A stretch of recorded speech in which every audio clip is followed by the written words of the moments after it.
கர்த்தராகிய இயேசு கிறிஸ்து நாமத்திலே உங்கள் அனைவருக்கும் வாழ்த்துக்கள். இந்த நாளிலும் கூட இந்த பூமியில் இயேசு இல்லைன்னா வாழ முடியாது யாருமே. இயேசு இல்லைன்னா அன்பு இல்லை, இயேசு இல்லைன்னா சமாதானம் இல்லை, இயேசு இல்லைன்னா இரக்கம் இல்லை, இயேசு இல்லைன்னா தாழ்மை இல்லை, இயேசு இல்லைன்னா விட்டு கொடுக்குற மனப்பான்மை இல்லை. அந்த தெய்வம் இயேசு பூமியிலே மனித அவதாரம் எடுத்து இன்றைக்கி அன்பை கற்றுக் கொடுத்துருக்கிறார், சமாதானத்தை கற்றுக் கொடுத்துருக்கிறார். உலக மக்களின் பாவங்களுக்காக தன்னையே பலியாக ஒப்பு கொடுத்து உலகத்தில் இருக்கிற எல்லா மனிதர்களும் பாவத்தை மன்னித்து நம்மளை இயேசுவின் பிள்ளையை மாற்றிருக்கிறார். இந்த நாளிலும் கூட நம்முடைய தகப்பனுக்கு ஒரு பேர் இருக்குது, பரிதபிக்கிற இயேசு. நம்ம மேலே பரிதபிக்கிற இயேசு, நம்ம மேலே இறக்க வைக்கிற இயேசு, நம்மளை கண்காணிக்கிற இயேசு.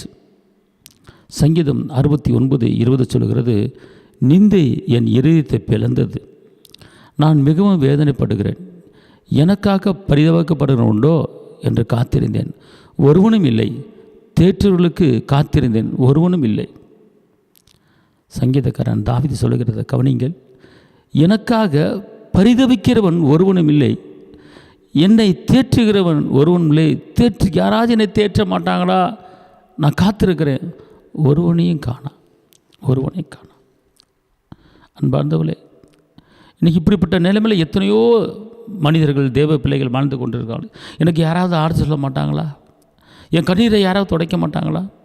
என்னை பலப்படுத்த மாட்டாங்களா? எனக்கு சமாதானத்தை கொடுக்க மாட்டாங்களா?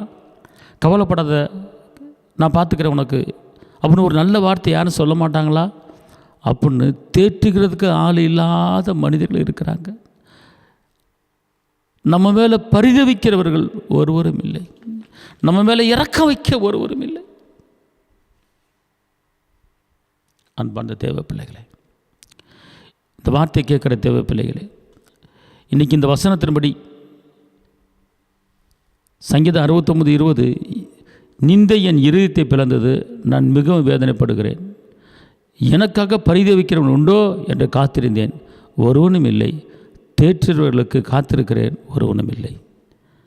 இன்றைக்கி இப்படிப்பட்ட சூழ்நிலை யாராவது வாழ்ந்து கொண்டு இருக்கீங்களா? என் மேலே பரிதவிக்க யாருமே இல்லையே, என்னை தேற்றுறது யாருமே இல்லை என்று கவலைப்படுறீங்களா? என் தகப்பன் இயேசு இருக்கிறார், தாயின் கருவலை தெரிந்து கொண்டவர் இருக்கிறார். யார் உன்னை கைவிட்டாலும் நான் உன்னை கைவிட மாட்டேன் என்று சொன்னவர் இருக்கிறார். கலங்காதிருங்கள். யார் உன்னை கைவிட்டாலும் இயேசு கைவிட மாட்டார், யார் உன்னை கைவிட்டாலும் இயேசு கைவிட மாட்டார், கைவிட மாட்டார், கைவிட மாட்டார், நம் இயேசு கைவிட மாட்டார், நம் இயேசு கைவிட மாட்டார். தாயும் அவரே, தந்தையும் அவரே, தாயும் அவரே, தந்தையும் அவரே, தாலாட்டுவார் உன்னை சீராட்டுவார், தாலாட்டுவார் உன்னை சீராட்டுவார். யார் உன்னை கைவிட்டாலும் இயேசு கைவிட மாட்டார். இரத்தத்தாலே கழுவி விட்டாரே, இரத்தத்தாலே கழுவி விட்டாரே, ரட்சிப்பின் சந்தோஷம் எனக்கு தந்தாரே, ரட்சிப்பின் சந்தோஷம் எனக்கு தந்தாரே. ஆமென். யார் என்னை கைவிட்டாலோ இயேசு கைவிட மாட்டார். அடுத்த ஒரு வசனத்தை வாசிப்போம். சங்கீதம் 135:14, கர்த்தர் தம்முடைய ஜனத்தின் நியாயத்தை விசாரித்து தம்முடைய ஊழியக்காரர் மேல் பரிதவிக்கிற தேவனாக இருக்கிறார்.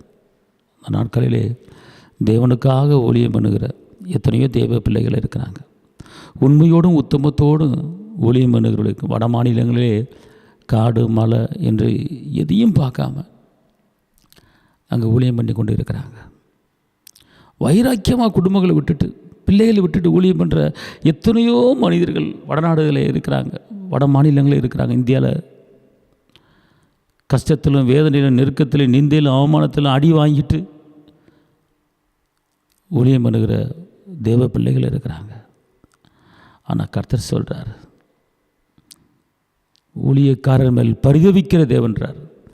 சங்கீதம் 135:14 சொல்கிறது, ஜனத்தின் நியாயத்தை விசாரித்து தம்முடைய ஊழியக்காரர் மேல் பரிதாபப்படுகிற கர்த்தர். இயேசுக்காக நீ ஊழியம் பண்ணிட்டு வெக்கப்பட்டு போக மாட்டீங்க, நியாயம் விசாரிப்பார்.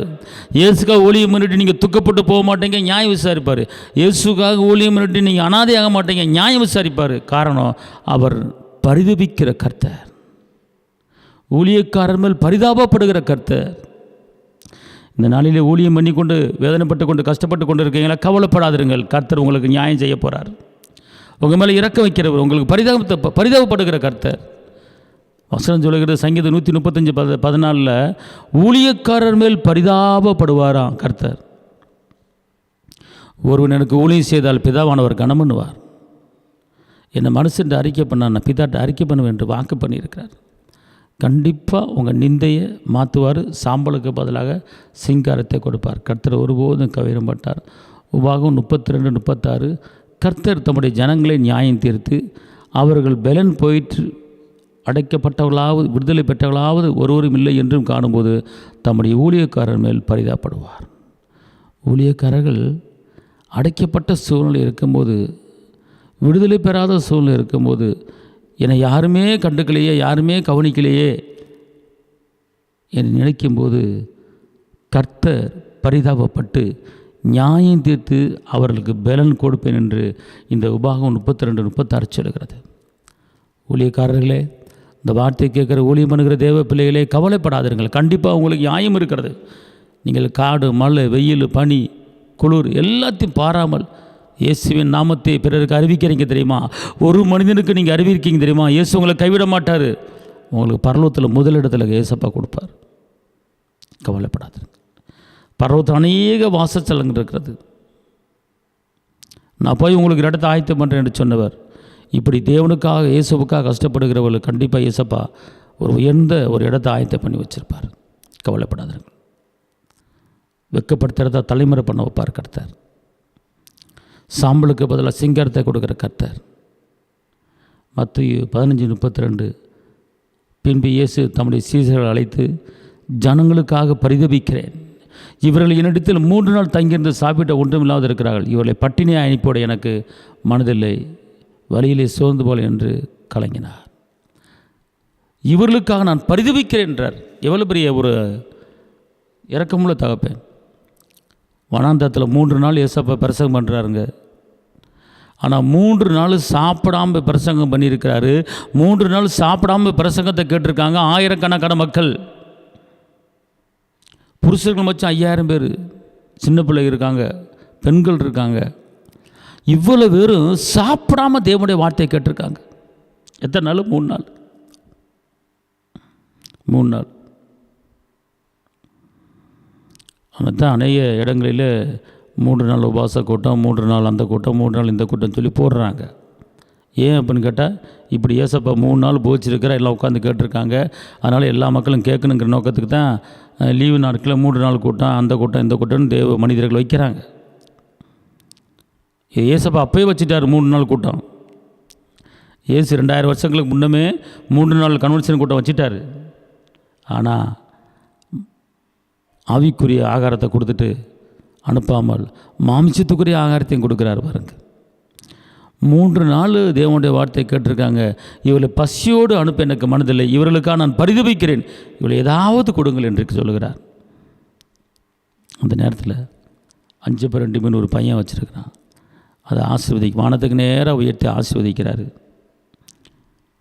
அது பெருகுச்சு பாருங்கள். பெருகி 5000 புருஷர்கள், பெண்கள், சின்ன பிள்ளைங்க எல்லாரும் சாப்பிட்டுட்டு மீதி 12 கூட நிறைய மிச்சம் எடுத்துறார்கள். 12 சீடர்கள் ஆளுக்கு ஒரு கூடையை தூக்கிட்டு போயிருக்கிறாங்க.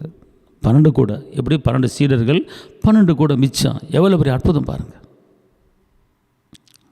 உண்மையிலே இயேசுவை தெய்வமாக பெற்றுக்கொண்ட ஜனங்கள் பாக்கியவான்கள்.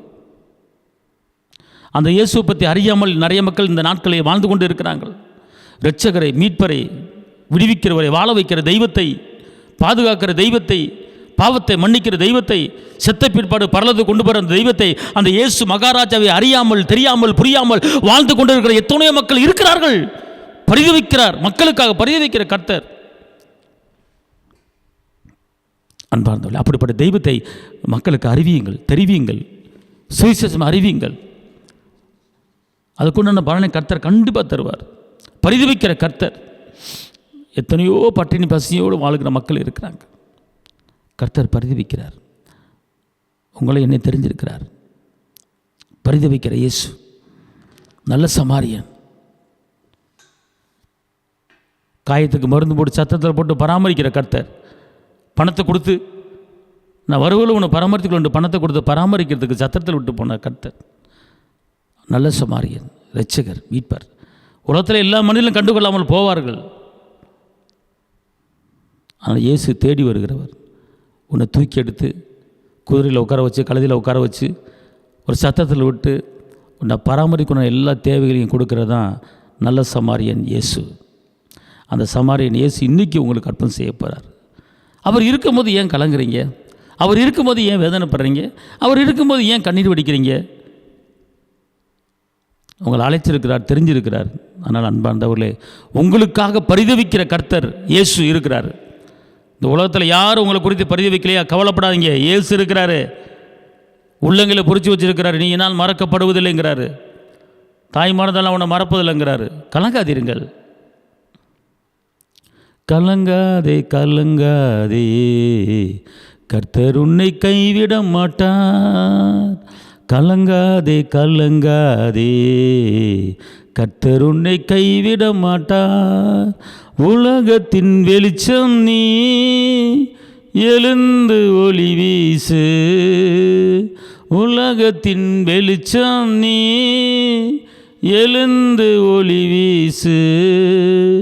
மலை மேல் உள்ள பட்டணம், மலை மேல் உள்ள பட்டணம், அது மறைவாக இருக்காதே, அது மறைவாக இருக்காதே.